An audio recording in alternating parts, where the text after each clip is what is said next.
জ্বালানি সংকটের প্রভাব এবার শিক্ষা ব্যবস্থায়।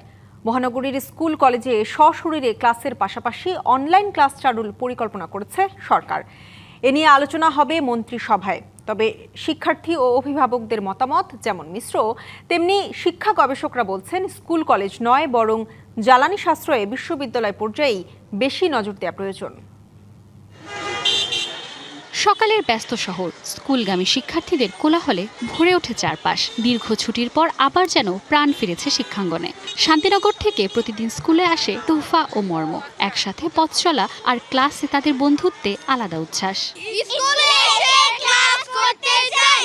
তবে জ্বালানি পরিস্থিতি বিবেচনায় সাশ্রয়ের লক্ষ্যে সপ্তাহে 3 দিন অনলাইন ও 3 দিন অফলাইনে ক্লাস নেওয়ার পরিকল্পনা করছে সরকার। এ নিয়ে দেখা দিয়েছে মিশ্র প্রতিক্রিয়া।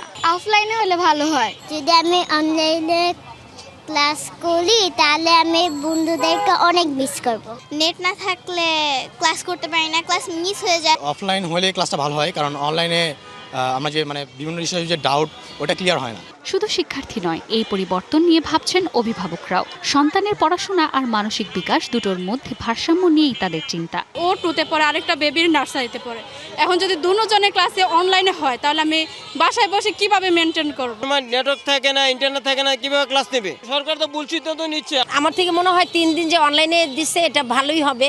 সরকারের এই প্রস্তাব নিয়ে শিক্ষাবিদরা দিচ্ছেন নেতিবাচক মত। বলছেন জ্বালানি সাশ্রয়ে বিশ্ববিদ্যালয় পর্যায়ে নজর দেওয়া উচিত। আর অনলাইনে শিক্ষার্থীরা কতটা মনোযোগী হবে তা নিয়েও রয়েছে সংশয়। 99% বিশ্ববিদ্যালয়গুলো কিন্তু শহর অঞ্চলে অবস্থিত এবং সেখানে সবচেয়ে বেশি জ্বালানির প্রয়োজন পড়ে। সেখানে শিক্ষকেরা যেমন গাড়ি ব্যবহার করেন, শিক্ষার্থীরা তেমন গাড়ি ব্যবহার করেন। এবং উচ্চশিক্ষার ক্ষেত্রে বা বিশ্ববিদ্যালয় পর্যায়ে শিক্ষার ক্ষেত্রে আমরা কি সিদ্ধান্ত নিতে যাচ্ছি সেটিও একটি ভাবার বিষয়। এই গবেষক আরও বলছেন, আন্দোলনের সময় শিক্ষক শিক্ষার্থীদের মাঝে যে ব্যবধান হয়েছিল অনলাইন ক্লাস সেটি আরও বাড়াতে পারে।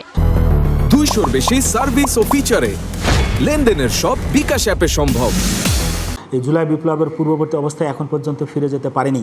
সেই জায়গায় শিক্ষা মন্ত্রণালয়ের প্রথম কাজটা দরকার এই শিক্ষা ব্যবস্থার একটা স্বস্তিমূলক পরিবেশ তৈরি করা, যাতে করে আমরা এই বৈশ্বিক পরিস্থিতি মোকাবেলার জন্য যদি নিতান্তই প্রয়োজন পড়ে তখন এই সিদ্ধান্তটা নিলে আমি মনে করি শিক্ষার জন্য মঙ্গলজনক হবে। সময়ের চাহিদা আর বাস্তবতার সমন্বয়ে শিক্ষার নতুন পথ কি তবে মিশ্র পদ্ধতিতেই? অনলাইন ভিত্তিক শিক্ষা ব্যবস্থা নিয়ে সে প্রশ্ন কিন্তু থেকেই গেল। Manjuma Firoz Nilima, DBC news, Dhaka.